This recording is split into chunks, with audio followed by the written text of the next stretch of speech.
Hello everyone and welcome back to another In the Studio with me, Donny Carr. In this video, I have two methods for making some atmospheric ethereal rides, which is a great way to give your tracks a nice lift of energy in the arrangement. So let's get right into it. The project that we're in right now is the same project I used from a few videos back, the 3X OSC melodic deep bass. Here's what it sounds like if you haven't seen that video.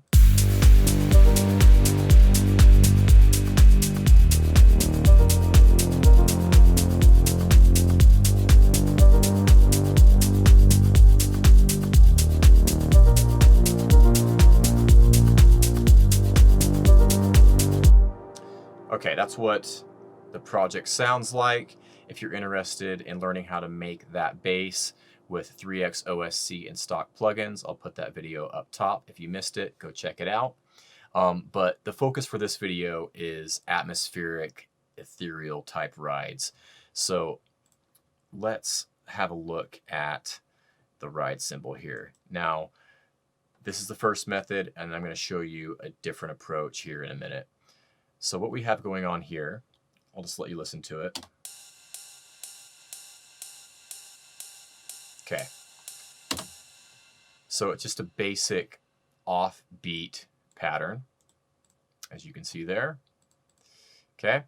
And then very little processing, just a simple, effective sound. Now for this one, I've opted to roll the top end off. I just felt like it was a little bit kind of too tinny up top. You can hear it without the EQ.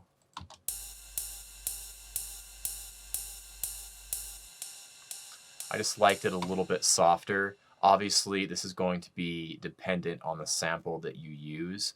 But I usually tend to kind of roll some of the top end off when I kind of take this approach.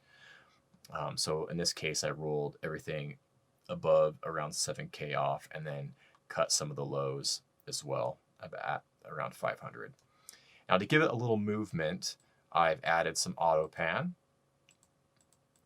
So just around 23% here, but I opted for a quarter dotted timing, which I thought gave it a really nice movement, and you can play around with the timing of the auto pan to kind of get the desired effect, but I thought that worked quite nice in this case.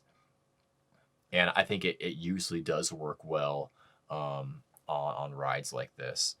So we have some auto panning there, and then just some basic side chain, 50%. And then what really gives it the atmosphere is this ride is then fed into a big long reverb. So this ride is being sent over here 80% through this big reverb here. And it's a bright hall, as you can see, a little bit of pre-delay with a long decay and a low cut as well. And that just gives it this nice kind of atmospheric vibe. And you can really hear that auto panning kind of giving it a little bit of movement, which is nice.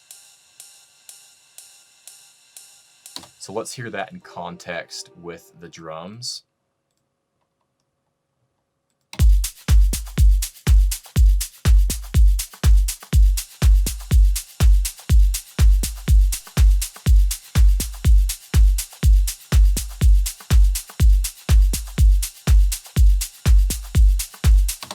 Cool. Yeah, I think that works. And again, I find for me personally, these types of sounds really don't need to be that loud. Like they could just kind of sit back quite low, but they're just enough to really kind of give everything a nice like lift of energy at the right moment in the arrangement. So let's take another approach, and I'll show you kind of a different method here. We're going to use the same ride cymbal, but just treat it differently. So we got that one muted. I've just made a copy of this ride. So on this one, I'm going to use eighth notes again, but we're going to double it up here and play it on the beats as well, not just the offbeat. Okay, and let's solo this. Okay, so for this one, I'm going to grab that reverb that I showed you just a second ago, and I'm going to grab it, and we're going to put it on the actual insert of this ride. But we're going to change the settings a little bit. I don't need a 7-second decay on this one, so I'm going to pull that down, and I might just go around 3 seconds, and then I will push up the pre-delay more. That should work, and then we're good. I'm going to leave it on 100% on the mix. Now what I want to do is really even this out. So I'm going to heavily compress it. So I'm just going to use the stock compressor here. Now let's go for a really high ratio, because I really want just to kind of even this out, so it's kind of one solid kind of reverby sound. I'm going to push the ratio up all the way to around 12:1, and then a fast attack. So I might just go for like a millisecond, and then a fast release as well. So I'll try somewhere around here. Around 35 milliseconds should work just fine. And let's just pull down this threshold till we get the kind of desired sound we want.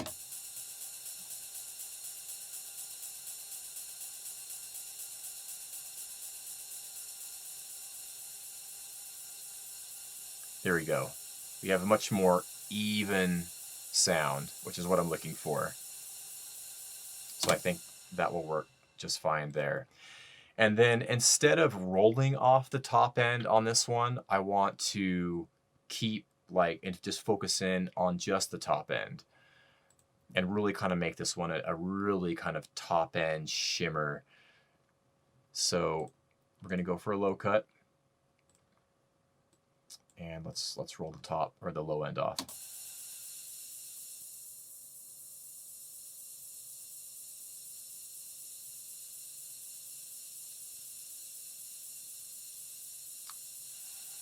Yeah, I want to get rid of that down there. I don't want that in this one. So I think about there sounds good.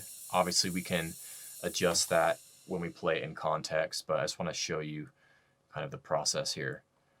And I might even give it a little like high shelf to really accentuate that top end. That'll work. Cool. All right. And then I might just give it a little like extra width. I know it's already wide because we have, running through the reverb at 100%. But for this type of sound, it's going to be in the background. It's just going to be kind of the shimmery cloud, So I might want to just give it a little extra width. And for this, I'm just going to use this stereo enhancer. I've used this method a few times on this channel, but you can use a stereo separation here, but I find that to be a little heavy-handed.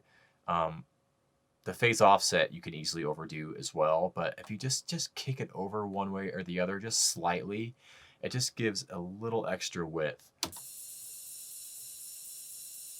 See, if you can easily overdo it, but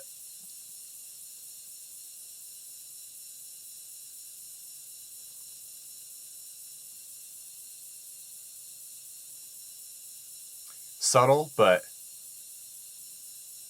it just kind of pushes it out a little bit, and that's all I'm looking for. And then now that we kind of have an even kind of atmospheric type of sound, now I want to compress it, or sidechain compress it rather. And instead of using the shaper box here, because I already have a kick trigger set up in this project, I'm just going to sidechain the kick trig to this ride here, and we'll just use the limiter here to do our side chaining. So hop over to the compressor, we're going to select our kick trig, and I'm going to give it, a fast attack. And I'll go for around 50 milliseconds to start, and we can adjust that release to kind of to taste. Set the ratio to 4:1, I think will be fine. And pull down the threshold. Let's do this actually in the context of the drums here. Okay. Let's turn that bass off as well. Okay.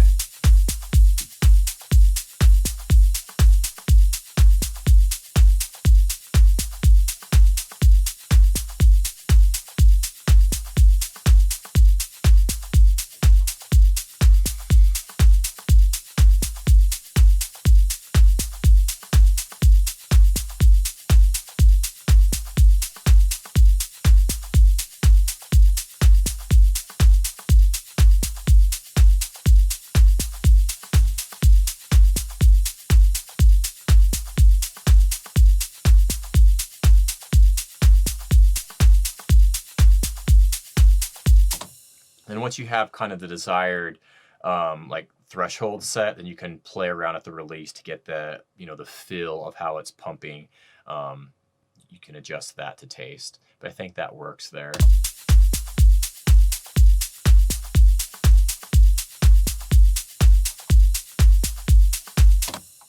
Yeah.